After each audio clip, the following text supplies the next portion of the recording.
Welcome to Viji stitching. லாஸ்ட்டாக ஒரு video போட்டிருந்தேன் 36 இன்ச் செஸ்ட் ரவுண்ட் உள்ளவங்களுக்கு எப்படி ஒரு டாப் கட் பண்ணலாம் அப்படின்ட்டு. இப்போ கட் பண்ண டாப்பை எப்படி ஈஸியான மெத்தடில் தைக்கலாம் அப்படின்ட்டு பார்க்கலாம். ஃபஸ்ட்டு லைனிங் கிளாத்தில் ஃப்ரண்ட் பார்ட்டை மார்க் பண்ணிக்கணும். ஆர்ம் ஹோல் டெப்த் எடுத்துருக்கிற பக்கம் தான் ஃப்ரண்ட் பார்ட்டு. இப்போ லைனிங்கில் இந்த மாதிரி நம்ம மார்க் பண்ணிட்டோம் அப்படின்னா ஸ்டிச்சிங் பண்ணும்போது ஈஸியாக இருக்கும். அடுத்து உடம்பு சுற்றளவை வரைஞ்சி எடுத்துக்கணும். நம்ம முதல்ல நீடில் மார்க் போட்டு வச்சுருந்தோம், அதனோட அச்சு தெரியும். அதை வந்து ரைட் அண்ட் லெஃப்ட் இந்த மாதிரி மார்க் பண்ணிட்டோம் அப்படின்னா ஸ்டிச்சிங் பண்ணும்போது ஈஸியாக இருக்கும். இந்த மாதிரி மார்க் பண்ணிவிட்டு அடுத்தது கீழே மடித்து தைச்சிக்கணும். இந்த மாதிரி மடித்து தைச்சதுக்கப்புறம் மெயின் கிளாத் வச்சு தைச்சி எடுத்துக்கலாம்.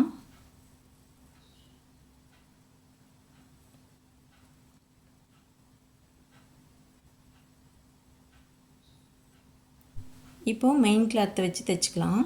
இப்போ மெயின் கிளாத்தில் ஃப்ரண்ட்டில் நெக் டிசைன் இருக்குது. இப்போ லைனிங் கிளாத்தோட நடுப்பக்கமும் மெயின் கிளாத்தோடைய நடுப்பக்கமும் அந்த டிசைனோட பகுதியும் கரெக்டாக ஈவனாக இருக்கிற மாதிரி நம்ம வச்சுக்கணும். வச்சுட்டு நம்ம அந்த குண்டூசி நடுப்பகுதியில் குண்டூசி குத்திக்கிட்டோம் அப்படின்னா நம்மளுக்கு வந்து நடுப்பகுதி கரெக்டாக இருக்கா அப்படின்னு நம்ம தெரிஞ்சுக்கலாம். இல்லை அப்படின்னா நேராக ஸ்டிச்சிங் போட்டும் நம்ம அடையாளப்படுத்தி வச்சுக்கலாம். அப்போ தான் வந்து லைனிங்கும் மெயின் கிளாத்தும் வந்து விலகி போகாமல் இருக்கும். இப்போ இந்த மாதிரி கையில் வந்து தேய்ச்சி விட்டு தைச்சோம் அப்படின்னாக்க சுருக்கம் இல்லாமல் நீட்டாக வரும். இப்போ எக்ஸ்ட்ரா உள்ள துணியெல்லாம் கட் பண்ணி எடுத்துடலாம். அப்போ தான் நெக்ஸ்ட் இன்னொரு பக்கம் தைக்கும்போது நம்மளுக்கு ஈஸியாக இருக்கும். இப்போ இந்த கிளாத் வந்து ரொம்ப லேஸாக இருக்குது அப்படிங்கிறனால நான் இப்படி மேல் பக்கமாகவே வச்சு தைச்சிக்கிறேன்.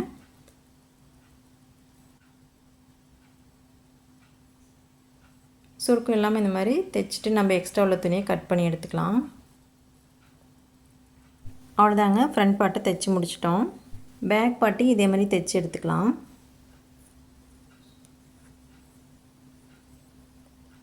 இப்போ பேக் பார்ட்டை தைச்சி எடுத்துட்டேன். பேக்கில் டாட் பிடிச்சிக்கலாம். டாட் பிடிக்கும்போது பாயிண்டில் ஆரம்பித்து நடுவாண்டு வரும்போது 1/4 இன்ச் தள்ளி போட்டு வந்து பாயிண்டில் முடிச்சுக்கணும். இந்த மாதிரி அளவுகளில் டாட் பிடிச்சோம் அப்படின்னா பேக்கில் ஷேப் பார்க்குறக்கு அழகாக இருக்கும். அவ்வளோதாங்க, இப்போ பேக் பார்ட்டு தைச்சி முடிச்சிட்டோம். இப்போ ஃப்ரண்ட் அண்ட் பேக் தைச்சி முடிச்சிட்டோம். அடுத்து நெக் கட் பண்ணிக்கலாம். ஃப்ரண்ட் அண்ட் பேக் கரெக்டாக இருக்கா அப்படின்னு செக் பண்ணி பார்த்துட்டு நெக் கட் பண்ணிக்கலாம். இப்போ ஃப்ரண்ட்டில் டிசைன் இருக்குது, அதுக்கு தகுந்த மாதிரி நம்ம நெக்கோட அகலம் வச்சுக்கலாம். இப்போ இதனோட டிசைன் பாருங்கள் எவ்வளோ தூரத்துக்கு தள்ளி இருக்குது, ஒர்க்கு அதிகமாக இருக்குது. அதனால் நீடில் படாமல் இருக்கணும் அப்படிங்கிறதுக்காக 4 இன்ச் அளவுக்கு வைக்கிறேன். இப்போ கேன்வாஸ் எடுத்து கட் பண்ணிக்கணும். நம்ம எந்த அளவுக்கு அகலம் வைக்கிறோமோ அதை விட 1 இன்ச் அளவுக்கு எக்ஸ்ட்ரா கேன்வாஸ் இருந்தால் போதும். இறக்கமும் அதே மாதிரி தான் 1 இன்ச் அளவுக்கு எக்ஸ்ட்ரா இருந்தாலே போதும். இப்போ 1/2 இன்ச் வந்து ஸ்டிச்சிங்க்கான அளவு விட்டுட்டு ஒரு மார்க் பண்ணிக்கிறேன். கழுத்தோட அகலம் 4 இன்ச் வச்சுருக்கேன், இறக்கம் 6 இன்ச் வச்சுருக்கேன். இப்போ இதுக்கு ஒரு பாக்ஸ் போட்டுக்கலாம். இந்த மாதிரி போட்டு 4 இன்ச் இறக்கத்துக்கு ஒரு மார்க் பண்ணிவிட்டு உள்ளே ஒரு 3/4 இன்ச் டு 1 இன்ச் அளவுக்கு மார்க் பண்ணிக்கணும். இது கேர்வ் ஸ்கேல் வச்சு இந்த மாதிரி கேர்வ் வரைஞ்சிக்கலாம். வரைஞ்சிட்டு அடுத்தது மறுபடியும் கேர்வ் ஸ்கேல் வச்சு இந்த கார்னருக்கு ஒரு கேர்வ் சின்னதாக கேர்வ் வரைஞ்சிக்கலாம். லைட்டாக வரைஞ்சால் போதும். இந்த மாதிரி வந்து டிசைன் வந்து ரொம்ப ஈஸியான ஒரு மெத்தடு. பிகினராக இருக்கிறீங்க அப்படின்னா இந்த மாதிரி டிசைனில் ஃபஸ்ட்டு கட் பண்ணி தைங்க, பார்க்க நீட்டாகவும் இருக்கும், அழகாகவும் இருக்கும். அடுத்து ஷேப் கட் பண்ணிக்கலாம். ஷேப் கட் பண்ணும்போது பொறுமையாக நம்ம அந்த லைன் மேலே கட் பண்ணிக்கணும். அப்போ தான் ஸ்டிச்சிங் பண்ணும்போதும் அந்த ஷேப் கரெக்டாக வரும். இப்போ மேலே வந்து 1/2 இன்ச் அளவுக்கு நான் கட் பண்ணாமல் அப்படியே வந்து எடுத்துக்கிறேன். இந்த மாதிரி எடுத்துட்டோம் அப்படின்னா கழுத்து அகலமாகாமல் நம்ம என்ன அளவு மார்க் பண்ணமோ அதே அளவில் அப்படியே வரும். அடுத்தது பேக் பார்ட்டை மார்க் பண்ணிக்கலாம். ஃப்ரண்ட் பார்ட்டில் என்ன அளவு அகலம் வச்சோமோ அதே அளவு பேக் பார்ட்லேயும் வச்சுக்கலாம். இப்போது 1/2 இன்ச் தள்ளி மார்க் பண்ணிக்கிறேன், அதாவது லைன் போட்டுக்கிறேன். இது ஸ்டிச்சிங்க்கான லைனு. 4 இன்ச் அகலம் மார்க் பண்ணிவிட்டு கீழே 2.25 இல்லை 2.5 இன்ச் இந்த மாதிரி மார்க் பண்ணிக்கணும். மார்க் பண்ணி ஒரு பாக்ஸ் போட்டு கேர்வ் ஸ்கேல் வச்சு போட் ஷேப்பில் வரைஞ்சிக்கலாம். இந்த மாதிரி வரைஞ்சிட்டு 1 இன்ச் அளவுக்கு எக்ஸ்ட்ரா கேன்வாஸ் விட்டு கட் பண்ணிக்கணும். இந்த மாதிரி கட் பண்ணிவிட்டு அப்படின்னா லைனிங் கிளாத் வச்சு அயன் பண்ணிவிட்டு ஸ்டிச் பண்ணுறதுக்கு ஈஸியாக இருக்கும்.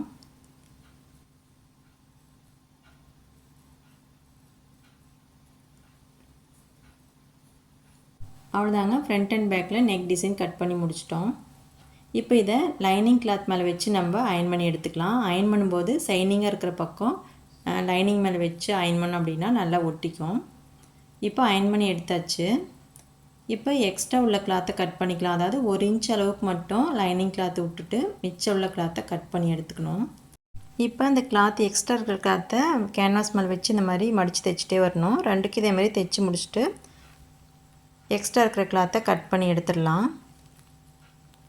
கட் பண்ணி எடுத்ததுக்கப்புறம் நடுப்பகுதியை மார்க் பண்ணிக்கணும். ஷோல்ட்ரு ஜாயின் பண்ணுற இடத்துல நம்ம சிசர் கட் போட்டு கீழே மார்க் பண்ணிக்கலாம்.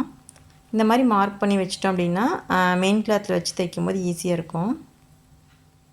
இப்போ ஃப்ரண்ட் பார்ட்டை ஃபஸ்ட்டு தைச்சி எடுத்துக்கலாம். ஃப்ரண்ட் பார்ட்டில் நெக் டிசைன் இருக்குது. இப்போ இதனோட நடுப்பகுதியை மார்க் பண்ணிவிட்டு அதுக்கு வந்து கீழேயும் மார்க் பண்ணிக்கணும். இந்த மாதிரி மார்க் பண்ணிட்டோம் அப்படின்னா கேன்வாஸ் வச்சு தைக்கும்போது நமக்கு ஈஸியாக இருக்கும். எப்பவுமே இந்த மாதிரி அடையாளப்படுத்திட்டோம் அப்படின்னா அளவுகள் வந்து கரெக்டாக வந்துடும். இப்போது மேலே சிசர் கட்டும் கீழே அந்த மார்க்கிங்கும் மீட் ஆகிற மாதிரி இருந்தது அப்படின்னாவே போதும், ஸ்டிச் பண்ண ஆரம்பிச்சுக்கலாம். தையல் போடும்போது கேன்வாஸ் ஒட்டியே தையல் போட்டுக்கணும். இந்த மாதிரி போட்டு 1/2 இன்ச் அளவுக்கு எக்ஸ்ட்ரா கிளாத் விட்டு கட் பண்ணிக்கலாம். இந்த மாதிரி கட் பண்ணதுக்கப்புறம் நம்ம திருப்பிக்கணும். இந்த மாதிரி திருப்பிட்டோம் அப்படின்னா தையல் எங்கே இருக்குது அப்படின்னு நல்லா தெரியும். அந்த இடத்த நம்ம சிசர் கட் போட்டுக்கலாம். அதாவது வளைஞ்சிருக்கிற இடத்த மட்டும் சிசர் கட் போட்டுக்கணும். போட்டு இந்த மாதிரி திருப்பிட்டு மேலே வந்து படிமான தையல் போட்டுக்கலாம். இந்த மாதிரி படிமான தையல் போட்டோம் அப்படின்னா பார்க்க நீட்டாக இருக்கும். இப்போ இந்த மாதிரி திருப்பினதுக்கப்புறம் நான் தையல் போடும்போது என்னால் போட முடியல. ஏன் அப்படின்னா அந்த டிசைனில் நிறைய ஒர்க் இருக்குது. அதில் பாசியெல்லாம் கோர்த்துருந்தது, ஊசி உடஞ்சிரும் அப்படிங்கிறதுனால அந்த மணியெல்லாம் எடுத்துட்டு அதுக்கப்புறம் தான் நான் ஸ்டிச்சிங் போட்டேன். எப்பவுமே நம்ம மேல் தையல் போடும்போது அந்த ஒர்க்கு மேலே ஊசி படுதா அப்படின்னு செக் பண்ணி பார்த்துக்கணும்.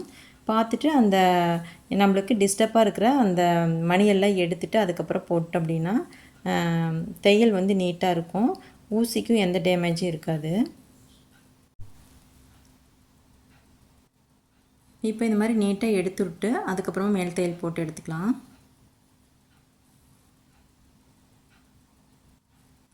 இப்போ மேல் தையல் போட்டு எடுத்துட்டேன்.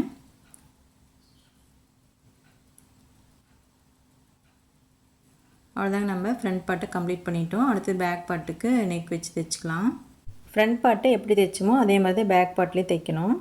இப்போ நான் அந்த கேன்வாஸ் வந்து வச்சு அப்படியே நெட்டு தையல் போட்டுக்கிறேன். ஏன் அப்படின்னாக்கா ஃப்ரண்ட்டில் டிசைன் இருந்தது, அதனால் வந்து ஊசி இறங்காதுன்னு நான் வந்து போடலை. இப்போ இது வந்து ப்ளைனாக இருக்கிறனால நெட்டை தையல் போட்டேன். எப்பவுமே நம்ம இந்த மாதிரி தையல் போட்டு தைச்சோம் அப்படின்னா கிளாத், அதாவது 2 கிளாத்துமே விலகாமல் இருக்கும். தைக்கும் போது நம்ம நீட்டாக ஈஸியாக தைச்சி எடுத்துக்கலாம்.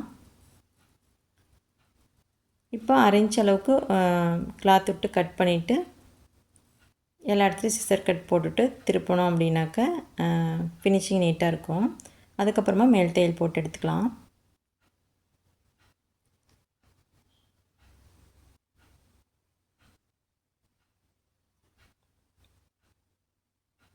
அவ்வளோதாங்க, தைச்சி முடிச்சிட்டோம். இப்போ ஃப்ரண்ட் அண்ட் பேக் வந்து தைச்சி முடிச்சிட்டோம். இப்போ வந்து ஷோல்டர் ஜாயின் பண்ணிக்கலாம்.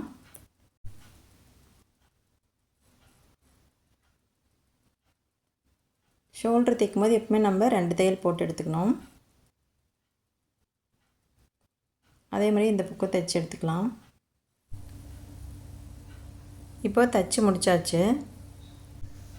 தைச்சி முடிச்சதுக்கப்புறம் ஸ்லீவ் ஜாயின் பண்ணுற இடத்துல கிளாத் வந்து கரெக்டாக இருக்குது அப்படின்னு நம்ம செக் பண்ணிக்கணும். எக்ஸ்ட்ரா கிளாத் இருந்தது அப்படின்னா அதை கட் பண்ணி எடுத்துடணும். அப்போ தான் ஸ்லீவ் ஜாயின் பண்ணும்போது ஸ்லீவ் கரெக்டாக சீட்டிங் ஆகும். அவ்வளோதாங்க, இப்போ ஸ்லீவ் தைச்சி எடுத்துக்கலாம். இந்த ஸ்லீவில் அட்டாச் பண்ண கிளாத்துக்கு ஓவர்லாக் போட்டு எடுத்துட்டேன். கீழே 1 இன்ச் அளவுக்கு மார்க் பண்ணிவிட்டு மடித்து தைச்சிக்கணும். இந்த மாதிரி மார்க் பண்ணிவிட்டு மடித்து தைச்சோம் அப்படின்னாக்கா அளவுகள் ஒரே மாதிரி இருக்கும். இப்போ பஃப் தைச்சி எடுத்துக்கலாம். பஃப் தைக்கிறதுக்கு 2 இன்ச் அளவுக்கு எக்ஸ்ட்ரா கிளாத் விட்டு கட் பண்ணியிருந்தோம். இப்போ அந்த அளவு வந்து நம்ம குட்டி குட்டியாக ஃப்ளீட்ஸ் வச்சு தைச்சிக்கலாம். ஃப்ளீட்ஸ் தைக்கும்போது சின்ன சின்னதாக வச்சுக்கணும். இந்த பக்கம் 3, இந்த பக்கம் 3 வச்சோம் அப்படின்னாக்கா அளவுகள் கரெக்டாக இருக்கும். பார்க்கவும் சின்ன பஃப்பாக நல்லாயிருக்கும். அவ்வளோதாங்க, ஒரு ஸ்லீவ் தைச்சி முடிச்சிட்டோம். பஃப் ஸ்லீவு எப்போ தைச்சி முடித்தாலும் நம்ம கரெக்டாக அளவு இருக்கான்னு செக் பண்ணி பார்த்துக்கணும். 8.25 இன்ச் இருக்குது. எக்ஸ்ட்ரா பிடிச்சி தைக்கிறதுக்கு 1.5 இன்ச் இருக்குது. இப்போ பஃப் பாருங்கள் சின்னதாக இருக்குது. இப்போ இன்னொரு கிளாத்லேயும் இதே மாதிரி பஃப் வச்சு தைச்சிக்கலாம்.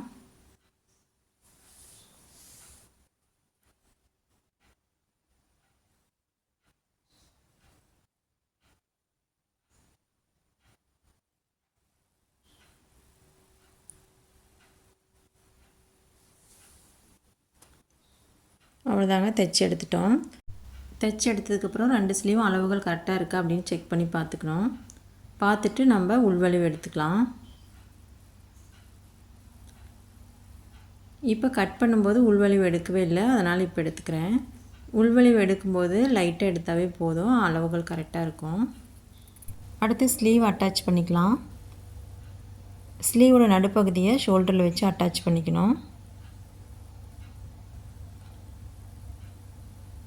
இந்த மாதிரி அட்டாச் பண்ணோம் அப்படின்னா நம்மளுக்கு ஈஸியாக இருக்கும் தைக்கிறதுக்கு. அந்த நடுப்பகுதி முன்ன பின்ன விலகி போகாமல் கரெக்டாக இருக்கணும் அப்படின்னாக்கா இந்த மாதிரி நடுப்பகுதியில் வச்சு தைச்சிக்கணும்.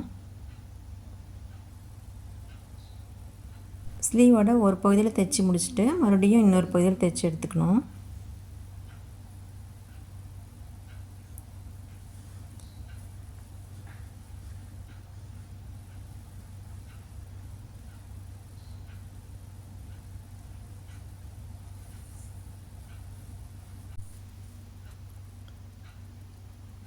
ஸ்லீவில் ஒரு தையல் போட்டு முடிச்சதுக்கப்புறம் இன்னொரு தையல் போட்டு எடுத்துக்கணும். அவ்வளோதாங்க, ஒரு ஸ்லீவ் தைச்சி முடிச்சிட்டோம். இதே மாதிரி இன்னொரு ஸ்லீவையும் தைச்சி எடுத்துக்கலாம்.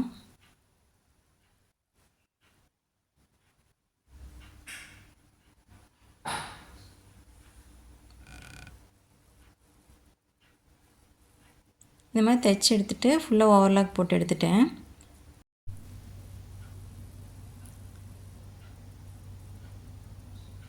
இப்போ இந்த ஷோல்டரில் பாருங்கள், நம்ம ஸ்லீவ் ஜாயின் பண்ணால் அந்த தையல் அப்படியே தெரியுது.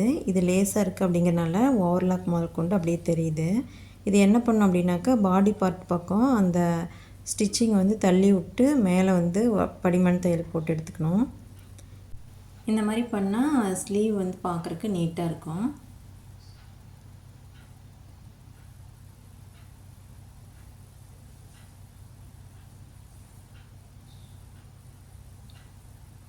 அவ்வளோதாங்க, தைச்சி முடிச்சிட்டோம். இப்போ பாருங்கள், அந்த டிரான்ஸ்பரண்ட்டாக இருக்குது, அதுக்குள்ளே எதுவுமே தெரியல, பார்க்குறக்கு அழகாக இருக்குது. பின்பக்கம் தெரியல, இந்த சைட்லேயும் தெரியல.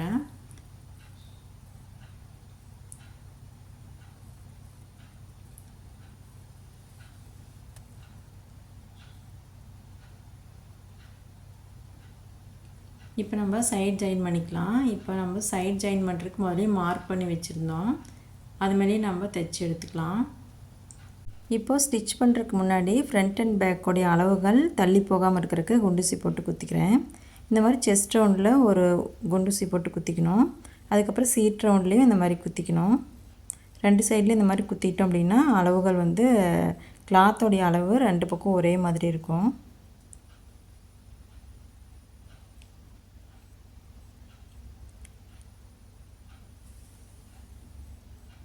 இந்த மாதிரி குத்திக்கணும்.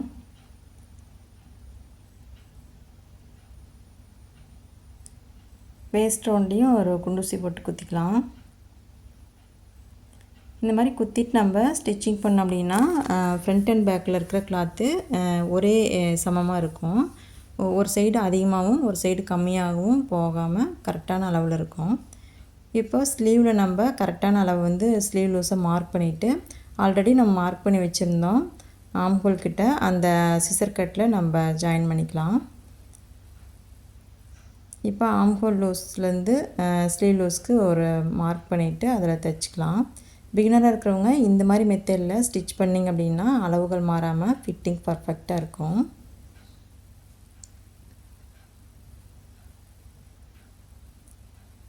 இப்போ நம்ம மார்க் பண்ணி வச்சுருந்த அந்த மார்க்கிங் மேலேயே தைச்சி எடுத்துக்கணும். சீட் ரவுண்டுட்டு வந்துட்டு மறுபடியும் நம்ம திருப்பி ஸ்லீவ் கொண்டுட்டு போய்க்கலாம் ஸ்டிச்சிங்கை. இது மாதிரி வந்து நம்ம 3 ஸ்டிச்சிங் போட்டு எடுத்துக்கணும்.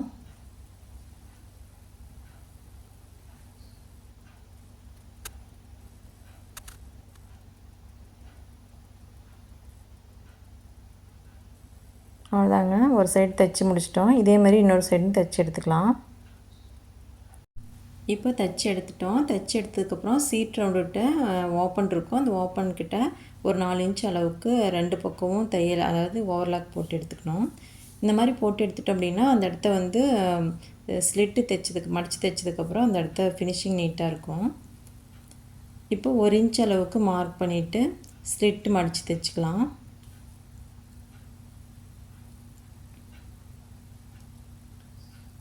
ஃபஸ்ட்டு கீழேருந்து தைச்சிட்டு வந்துக்கலாம். நம்ம 1 இன்ச் அளவுக்கு மடித்தோம் அப்படின்னா அந்த சைடு ஓப்பன்கிட்ட நம்ம 1 இன்ச் அளவுக்கு தான் கொடுத்துருந்தோம், கரெக்டாக இருக்கும்.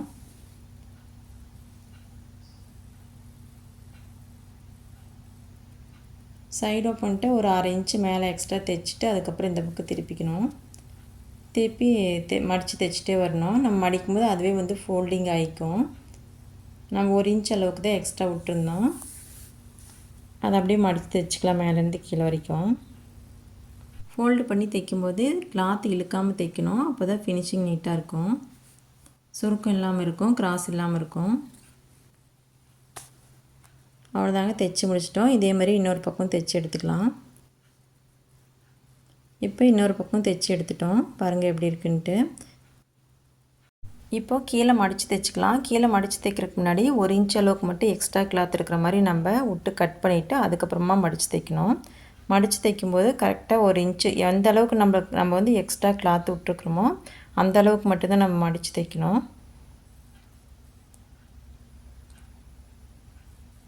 கிளாத் இழுக்காமல் தைச்சோம் அப்படின்னா கிராஸ் இல்லாமல் வரும்.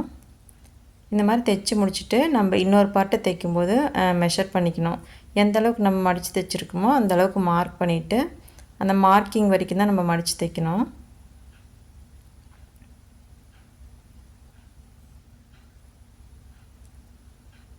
இப்போ இதுவும் இதே மாதிரி மடித்து தைச்சிக்கலாம்.